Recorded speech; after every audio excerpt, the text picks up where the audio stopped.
Hello and welcome to Garbage Time, the extra show for I Still Love This Game, and usually the extra is just an exclusive on Facebook and YouTube, but not this time, this episode, which is episode number 2 by the way. This will be actually available via the podcast subscriptions as well, because I wanted to do an episode because I don't have much to do. It is snowing, I have not been inside this much when there's been that much snow, and there's quite a few topics that I wanted to do, so why not throw it all together and have an additional topic. Now, this is not episode 100, even though last episode was 99, so you would think this would be 100, but no, episode 100 has been completed, and we're going to have that show coming up next week. On today's show of Garbage Time, which... it's a great name, I've got to admit. And I can't take credit for that. One of the users sent that through because I didn't have a name for the show last time I did the extra episode. But the topics at hand, obviously, Boogie's return. I'm going to be talking about that. I'm going to be talking about Zion Williamson. How I would personally attempt to guard James Harden. AFC and NFC championship game predictions. This is an extra show, so it's not going to be only basketball, just 98%. So... I'm pretty sure you guys can handle that. And another question which I enjoyed is best team in the 90s to not win an NBA championship. But we will begin the show with DeMarcus Cousins, or as I've called him in years past, Delusional Cousins, and his return to the NBA. And a lot was said in the offseason. When he went to Golden State, of course, we know they back-to-back championships. And when he went, that caused a reaction that I have not seen for quite some time, saying that he broke the NBA. And we saw last night what he's capable of. We know he can shoot the ball. We know that he's a capable offensive player, got into a bit of foul trouble. Look, that seemed like a typical performance we can honestly expect. 14 points, but his value will extend potentially outside the box score, because how do you guard this team?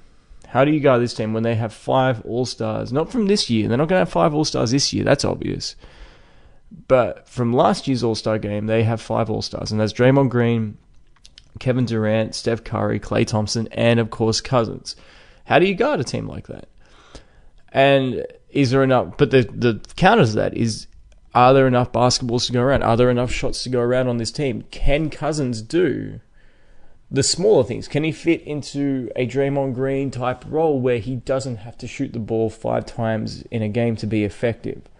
Now, as I said last night, we saw him set some off-the-ball screens and then flash outside. And, of course, as the cutter is rolling, that it gets the attention of the big guy who is guarding Cousins. That creates all kinds of problems for the opposing teams in how they guard that. And, of course, up against the Clippers aren't a bad team. Very well coached, very smart, very disciplined. But they looked like, what do you do? How do you do it? It looked like every NBA fans that's not Golden State's worst nightmare, because it didn't look all that competitive, even though the Clippers had a lead and they were competitive for most of the game. And of course that led to the reaction that we saw online, where people are saying that, we may as well just simulate the rest of the season. It's over. There's no point even watching the games, which is something that I've kind of been saying leading into last night's game anyway. But I would like to say let's pump the brakes a little bit, because it's one game. And he's come back from a long hiatus. That's a hell of an injury to return from. We don't know what his athleticism is. We don't know what his stamina is. If he is reduced to just a shooter, then everything's fine. I mean, this team is still beatable. It's not like he's going to go out there and he's not going to be the guy that was putting up 56 points when he was playing for the Kings. He's not that type of guy anymore. He may be in a year's time from now, because it takes a long time to adjust. But I'd like to really revisit this topic in about 2 months' time, and as we're preparing for the playoffs. Because there's a few things that could happen here.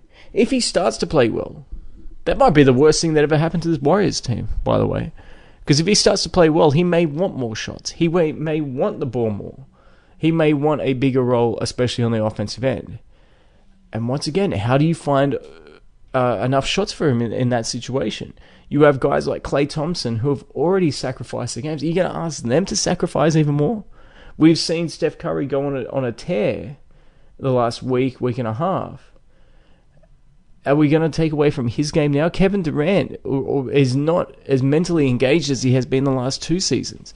If Cousins starts causing problems, then how's it going to affect his game?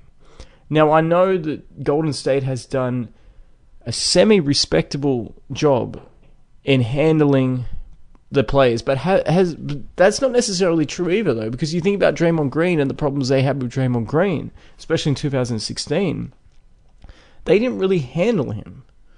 He just realized eventually that his antics were hurting his team from winning a championship.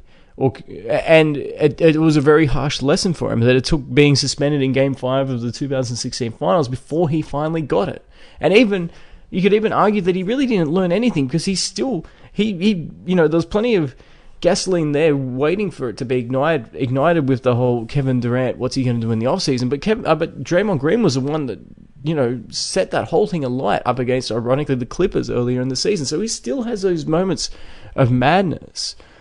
I just look at it from a standpoint that the less that DeMarcus Cousins is asked to do, the better from their perspective. Because as I said, you've got a lot of scorers on this team, and you've got another guy who thinks he's a scorer, or he's on their level in Draymond Green.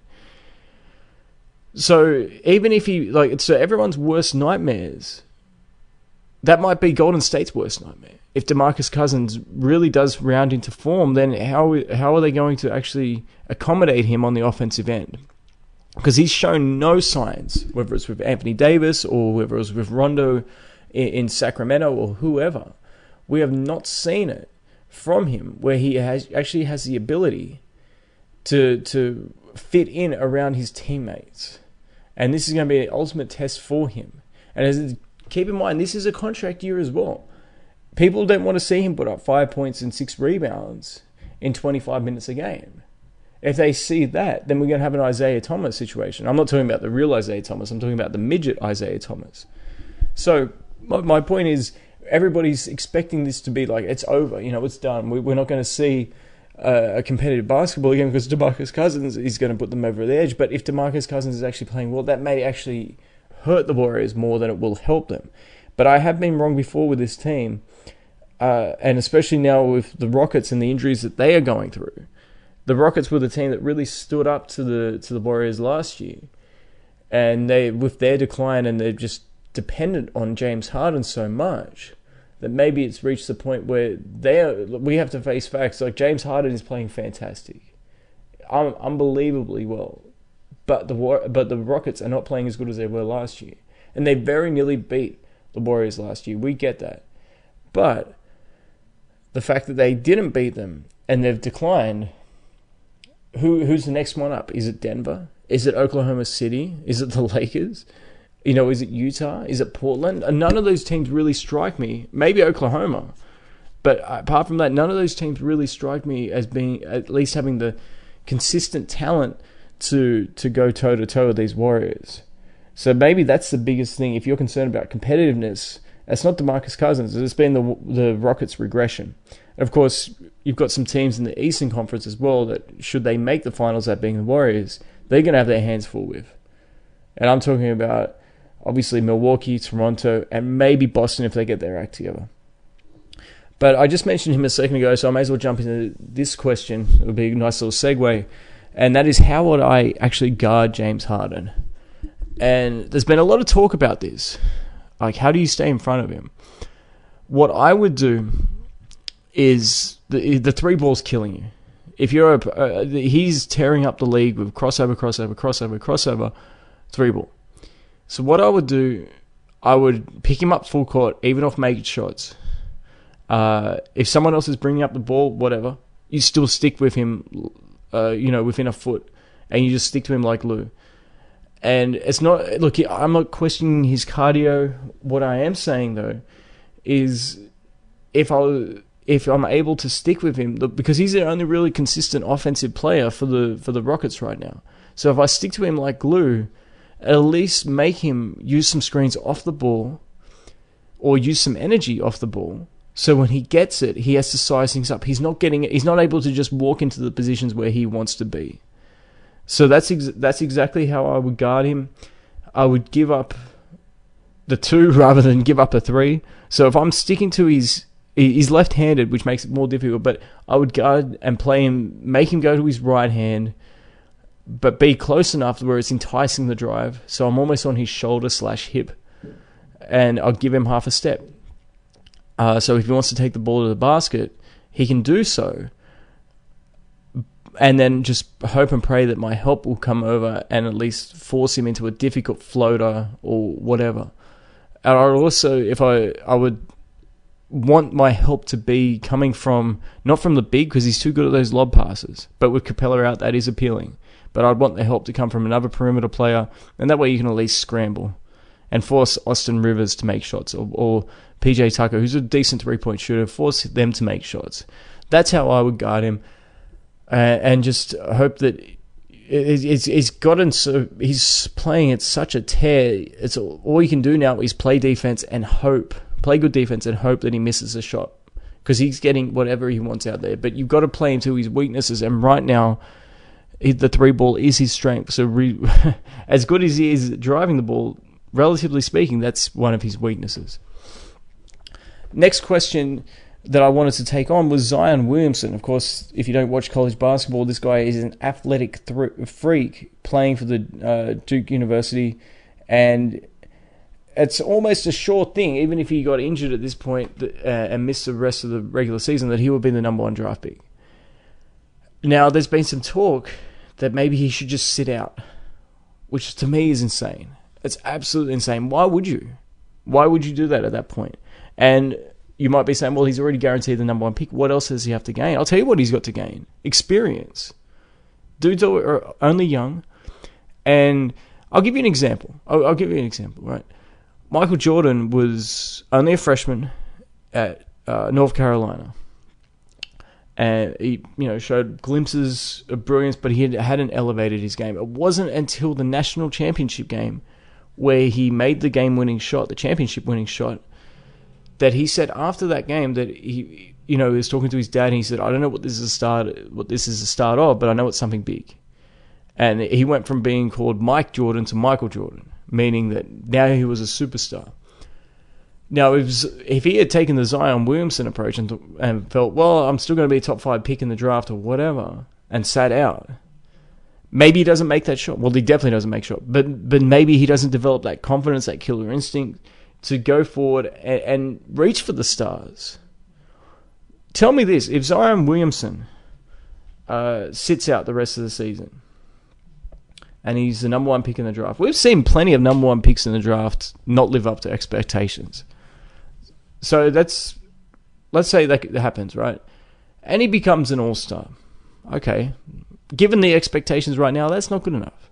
But if he plays, and if he does what Jordan did, and leads his team as a freshman to the national championship game and makes a game-winning shot, and he becomes super confident, even to the point where he's just got no doubts, as there's no question at that point where he's going. Is that a bit better situation for him coming into the league? Now he's still the number 1 pick, but the development of him mentally at that point has completely changed. So I would think it's absolutely insane that this is even brought up as an option at this point. It truly is. And also, you think about some of these NBA players who miss college, but they enjoyed going to the Olympics. I'm thinking of the Kobe Bryants, the Kevin Garnetts, those guys, right? LeBron James. The thing they said they enjoyed most about it is that was their NCAA tournament, because they never got to experience that. They got to experience, obviously, the NBA playoffs, but that's a totally different beast to the NCAA tournament, because it's single elimination. Zion Williamson, you're there. Why not at least enjoy it? Not everything is evil. Like this mindset that, it's still basketball. You're meant to love it, right? At least that's what we're told, that you enjoy it that much. I get it's a business as well, but you may as well play it, right? Because on one hand, we kill players for not developing. We demolished Dwight Howard for not being able to make foul shots, Shaq for not being able to make foul shots. We demolished LeBron for not playing defense, or Carmelo Anthony never developing a defensive game at all. We kill players for not being complete. James Harden's another one, by the way. But then we turn around and we say, well, it's just a business. Well, why would they care? If they're getting paid max money, why would they care? Same as Zion Williamson. If he's going to be the number one pick, why would he care? Because you develop your game. You try to be the best you could possibly be, right? But that's my advice to him. There's no way that he should sit out the rest of the season. That is insane. And that would set a really bad precedent moving forward. Next up, the AFC and NFC championship games. I know, as I said, this is typically an NBA podcast, so I'm going to keep this quick. We've got some really, really interesting matchups coming up this weekend. However, we've got the Kansas City Chiefs at home taking on New England Patriots with Tom Brady, Patrick Mahomes. He may, even with 50 touchdowns, Mahomes, he may not even be the MVP. That may go to not to Tom Brady, to Drew Brees. That's how ridiculous of a season Drew Brees has had. But we'll talk about him in a minute. Excellent matchup at quarterback, obviously. But this is what makes the NFL so interesting to watch. Because even though it's an excellent matchup, these guys aren't directly going against each other. They're going up against the defense of the other team. So obviously the quarterback for Kansas City will be going against the New England defense and vice versa. That being said, if you are a member of the New England Patriots, you have to feel a little bit more comfortable knowing you have Tom Brady and everything that he has seen. Could this be the last game we see Brady as well? At what point does he walk away from the game? If he wins this game and then he goes on and wins the Super Bowl, what else does he have to prove? That would be 6 titles. And I know Jordan's got 6 titles in the NBA. I get that. But guess what? Jordan does not have anywhere near the same amount of titles as, say, the Boston Celtics. If Tom Brady gets another ring, that will put him at 6. That will put him tied for the most singly with the franchise with the most Super Bowl championships, which is, of course, the Pittsburgh Steelers with 6. Right now, he's tied for second, along with New England, because they won all their titles with him. So that will put him in a category all by himself. And it's hard to argue that. It really is. Like, what else does he have to prove but love of the game? Maybe Zion Williamson should be taking advice from him instead of Scottie Pippen. As to who I'm going to pick for this game, I am picking Kansas City. I think their defense is going to lift. They were very impressive last week against the Colts.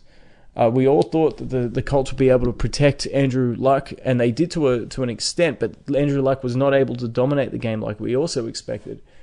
And I think with Mahomes and that passing game with Travis Kelce and Hill, they will be fine. If they had Kareem Hunt, I would put them in as a lock because there's just too much balance on offense at that stage. But of course, Kareem Hunt is no longer with that team. So they will have to rely on Mahomes' arm, which is not necessarily a bad thing either. Because, as I said, 50 touchdowns. Second-year player, 50 touchdowns. But at some point, maybe the pressure gets to him. It hasn't gotten to him yet. But if it's going to get to him, there's a good chance it'll be up against New England in the AFC Championship. And that, of course, is something you need to take into account. Because if it does get to him, as a quarterback, it doesn't matter how good your wide receivers are. If your quarterback is throwing the ball all over the place because the pressure has gotten to him, what good does that do? You can't hand the ball off to, as I said, Kareem Hunt anymore to get your offense into some kind of rhythm. I do think that he'll handle the pressure. I think it'll be a great game. I don't think it'll be a high-scoring game. If you're in the Midwest right now, you know exactly what I'm talking about. There's a lot of snow out there, and you just don't expect to see 40 to 38 score lines in those types of conditions. On the other side, you've got, of course, the Saints versus the Rams. If you asked me this game 2 weeks ago, I would have said the Saints without any hesitation, but they look shaky against the Eagles. Now, of course, we know the Eagles were the defending Super Bowl champions, so they had plenty of experience, plenty of confidence with Nick Foles as their starting quarterback. That's another situation for another day that we can talk about.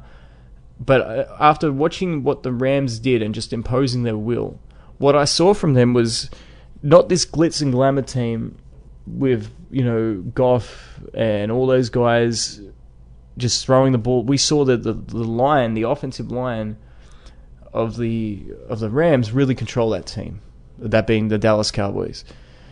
So I think they actually have a little bit more momentum going to this week, even though the game is in New Orleans. I don't think many people are expecting New Orleans to lose this game.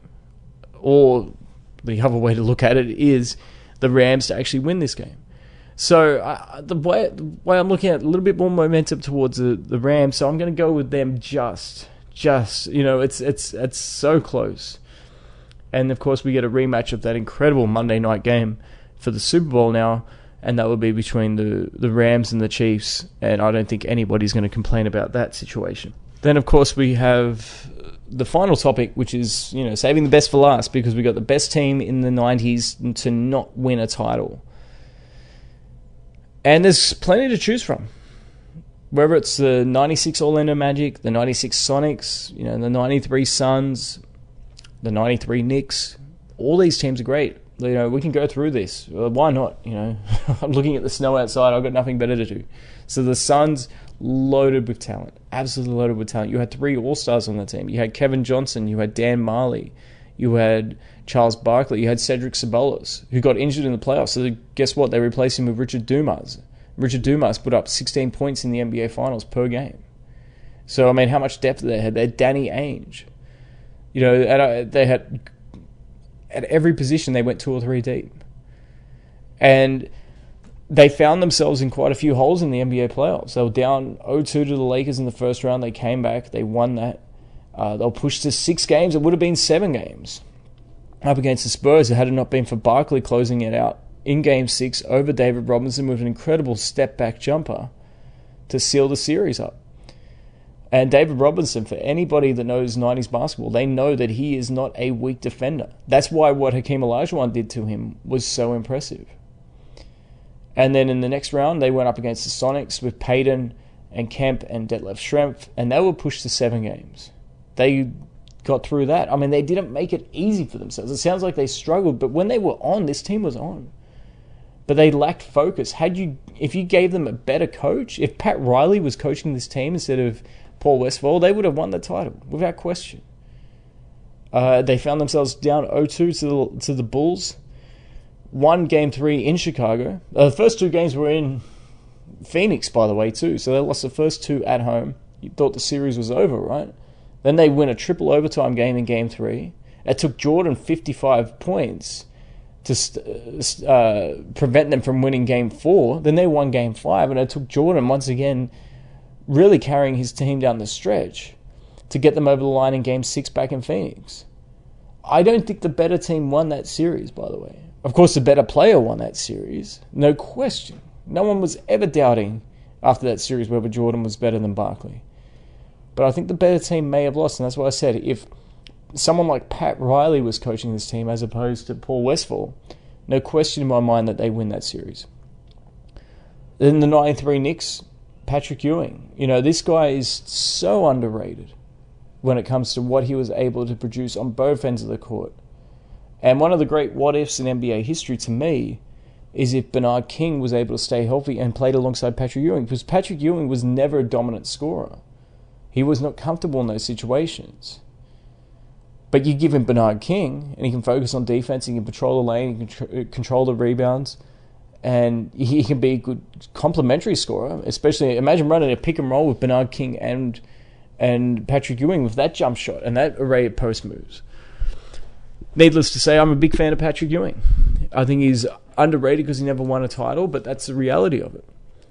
That being said, they were a great team, and it would have been interesting to see what would have happened if Charles Smith actually went up strong instead of getting stripped by Jordan and then blocked 3 times by Horace Grant and Scottie Pippen underneath the rim. One of the great, great situations we have ever seen was that moment right there. Because Charles Smith was open under the basket and the Bulls just swarmed him. He had no chance when you think about it. The best chance that he had, and I think he knew in the back of his mind he had no chance. That's why he was scared half to death to go up and try and initiate contact. But all 3 Bulls just came at him from nowhere as well. Absolutely nowhere. And they collapsed on him so quick, he did not have a chance. So those are 2 teams that I mentioned, the 96 Magic. Of course, that team was loaded. Absolutely loaded. Penny Hardaway, He was meant to be the evolution of Magic Johnson, and not just because of his size, but he had great vision, great feel for the game. He knew how to make his teammates better. You had Shaq, who hadn't fully developed, obviously, but he was still a monster. By the time 96 rolled around, he was the best center in basketball, even better than Hakeem. Hakeem, of course, in 95 was better. People want to come at me for that, for saying that Hakeem was better than Shaq. Then, yeah, he was in 95, not in 96. That crown was either Robinson's or Shaq's. So you had the best point guard from a complete standpoint, not defensively, obviously, that goes to Gary Payton. I'll talk about that in a minute. You see, you had the best point guard, the best center, and you had a rounded lineup with some scorers. Nick Anderson was a great scorer. He lost his confidence a little bit, especially after the 95 finals when he missed those foul shots. But beyond that, he was still a threat. Dennis Scott had emerged as a 17-point per game scorer. You had Brian Shaw coming off the bench. You had Horace Grant, who had won 3 titles with the Bulls and was really the difference in them getting to the finals as opposed to the Chicago Bulls. Because the Bulls, they had no centers. And they had to collapse on Shaq, and they felt, well, the guy we have to leave open out of this starting lineup. We're not going to leave Penny open. We're not going to leave Nick Anderson open. We're not going to leave Dennis Scott open. It's going to be Horace Grant. Horace Grant made his jumpers, and the Bulls advanced. The Orlando Magic advanced, and the Bulls were eliminated. Once again, though, bad coaching. You put Pat Riley on this team, or Chuck Daly on this team, my God. That 96 playoff series against the Bulls, not the 95 one, the 96 one, that might be a very different story. Then, of course, the 96 Sonics, Gary Payton, Defensive Player of the Year from the point guard position. I don't think that's been done before. Or definitely hasn't been done since. I know we've seen guards win the Defensive Player of the Year award. Sidney Moncrief and Michael Jordan come to mind. But I'm not sure if a point guard has ever won it apart from Gary Payton. That shows you how good he was. And then, of course, you had Shawn Kemp. And Shawn Kemp was one of those rare players that completely bottled up his game, but he had such a complete offensive game that he was a handful in the playoffs. A lot of players, they will get theirs in the regular season because teams don't force them to their weaknesses. They don't force them to their counter. Shawn Kemp had the ability to face up on you. He was very, very quick for his position. He was strong enough to post up on you. He had a quick turnaround. He had a good jumper. He obviously could dunk on anybody. Such explosiveness. And it wasn't just the height that he would get on his dunkers. He was a quick jumper. That makes a big difference. Because the shot blocker can come over, but if you're already at the rim dunking the ball, it doesn't matter how high the shot blocker gets if they're late or if it takes them a while to actually explode into the air. And you had guys like Detlef Schrempf, Hersey Hawkins, Nate McMillan. That was a loaded team. The weakness was at center, which they tried to address with Jim McIlvaine, but that imploded the entire team. So who does that leave us with? Because it's none of those guys, none of those teams. And I'm going to go with the 97 Jazz. It's not even close to me either. As great as those other teams are, the 97 Jazz, once Byron Russell emerged, you had Jeff Hornacek, one of the best shooters. I know people make fun of him. And they post pictures and say, oh, look at Jordan's competition. Well, because he's white, he's bad? No, this guy could flat out shoot the basketball. The dude was an all-star in 92. He could shoot the ball incredibly well. He's very creative too. He had incredible runners. He wasn't just a catch and shoot guy. He could actually create his own shot due to his creativity. You had John Stockton. Think about this. Number 1 all-time in assists. Number 1 all-time in steals too. But number 1 all-time in assists. Karl Malone was number 2 all-time in points. So think about how well these guys were in their roles. And, you can't get much better than that out of a duo when you think about it. John Stockton's role was to pass the ball, to set people up. Karl Malone's role was to score the ball. Karl Malone was the number 2 scorer of all time. John Stockton was the number 1 passer of all time in terms of assists. That's insane. That's absolutely insane. Once again, though, weaknesses at the center position, and that's really what hurt them. Because they had a bunch of rebounders, whether it was Greg Ostertag or Greg Foster. I'm trying to think of the other guy. There was another guy, white dude. His name was Adam Keefe. There you go. I knew it would come to me. But they virtually did the same thing. Very active bodies, but they were never consistent offensively. I kind of think if they went to Antoine Carr a little bit more Or if they just went smaller, inserted Shandon Anderson into the lineup and went with the lineup where Karl Malone was the center, they would have been a bit more successful. Because the way that teams, including the Bulls, were able to defend them is they would just clog the lane and pick and roll situations and collapse. And the Bulls were the only team that were able to actually contain that pick and roll. That pick and roll is so deadly. The 97 Jazz, this is who they went through. They went through the Clippers. That was a bloodbath. That should have never happened. Next round, they beat the Lakers 4-1. It would have been a sweep if Karl Malone didn't have one of the worst shooting performances of all time in Game 3. However, in Game 4, he rectified that and had one of the best shooting performances of all time. And then Game 5 was, of course, the Kobe game, where Kobe, as a rookie, was Shaq had fouled out. It was a close game. It went to overtime. Del Harris went to Kobe as a rookie out of high school instead of Nick Van Exel to take those shots, and he airballed them all. Of course, he came back in 98, but we'll talk about that in a minute. He came back in 98 a much better player. And then in the 97 conference finals, Charles Barkley was still effective. People think that Barkley was over the hill at that point. Well, not quite yet. This is the last real good season for Barkley. And if you want evidence of that, just look at his production against the Sonics in the second round when they beat them in 7 games, the Rockets, that is. Clyde Drexler was still very effective, and Hakeem Olajuwon was still very effective. But we saw how good of a scorer John Stockton was in that series, and yeah, I get it. He was being guarded by Matt Maloney, but that shows exactly how smart Stockton was. For a pass-first guy, he was able to realize that he had the mismatch, and it was in his team's best interest that he would actually take over the game, which he did. So they went through 3 Hall of Famers there. They went through the Lakers, who had 1 Hall of Famer. I mean, technically they had 2 because Kobe's going to be in it, but he wasn't anywhere near that level. So they went through 4 Hall of Famers. And then they gave the Bulls everything they could handle. The Bulls, I don't think the Bulls were a better team in 97. They had Jordan, who was obviously better than Karl Malone, but not by much. Karl Malone was a hell of a player.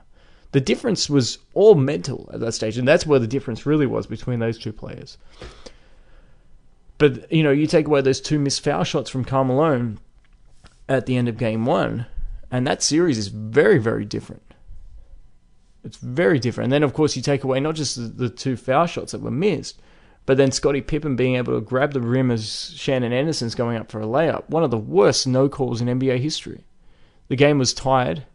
Shandon Anderson goes up for a layup, sees Scottie Pippen coming, so he goes on the other side of the basket. Before he's even released the ball, Pippen has grabbed the rim and pulled it down. If you don't believe me, look it up. It sounds incredible that the refs did not call that because their explanation was that shot had no chance of going in. Well, duh, if the backboard is moving, how are you meant to possibly gauge whether the ball had any chance of going in or not? Unbelievable. Of course, Jordan comes down. If that's a 2-point lead, which it should have been to the Jazz, do you think he's passing it to Steve Kerr? Maybe. I mean, it's possible, but maybe it's not. And maybe the Jazz win that game, but then there's your series right there in that situation. It would be absolutely insane. Or take away Jordan's flu game. What if Jordan doesn't step up the way he does in the flu game? The Jazz very easily could have won that series. Then they come back the next year. They go through the same Rockets team, although Barkley has declined, Drexler has declined. They're in the first round now, but there's still 3 Hall of Famers with Olajuwon. They beat them in 5 games, so they're pushed to the limit. Then they beat the San Antonio Spurs with Duncan as a rookie, but he wasn't just a rookie. Let's keep that in mind. He went to college for 4 years. His first year in the NBA, he was All-NBA first team. So he was not just a rookie. He was a bona fide superstar at that stage. David Robinson was still very effective. They went through them. There's 2 Hall of Famers. That's 5 in the first round, and they're killing them. They beat them in 5. Of course, that's best out of 7. That's not best out of 5. The first round at that point was best out of 5, so that's why they were pushed to the limit. And then, of course, they went up against the Lakers, who won 61 games, tore through the Portland Trail Blazers with Rasheed Wallace and Isaiah Ryder and Kenny Anderson. Then they tore through the Sonics with Vin Baker. Of course, they had traded Vin Baker for Shawn Kemp and Gary Payton in the second round. They looked unstoppable. Everybody expected there to be a Lakers versus Bulls finals. What happened? Utah swept them. Utah absolutely swept them. They did what they should have done the first year. And If you're wondering, at that point, the Lakers had 4 All-Stars. That's how good that Utah Jazz team was. But of course, they ran into the Bulls in their last dance. Jordan, saved the day in Game 6. If he doesn't play perfect in that last minute, which he did play perfect in that last minute, played amazing throughout the game, but perfect. You couldn't play better than what he did in that last minute. If he doesn't play perfect, then it goes to Game 7, and it's very, very difficult to win a Game 7 on the road in the NBA Finals. So that's my answer to who is the best team of the 90s to not win a championship. And quite honestly, when I look back at that Utah Jazz team, they feel like they are, to me, it feels like a championship team when you look back at how good that team was. They feel more like a championship team to me than some of the teams that won NBA championship. And that's where we're going to end the show.